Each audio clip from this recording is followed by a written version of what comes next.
2-3 दिवस झाले गौरी आगमनाची तयारी वगैरे घरात किती छान चालू होती आणि किती छान प्रसन्न वातावरण होतं गौरी आल्यापासून.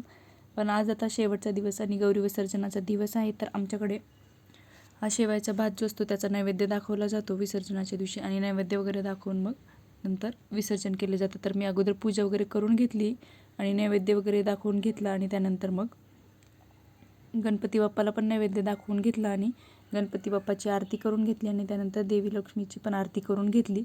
तर आरती वगैरे करून झाल्यानंतर खूप छान प्रसन्न वाटत होतं. हे 2-3 दिवस कसे गेले कळालेच नाही.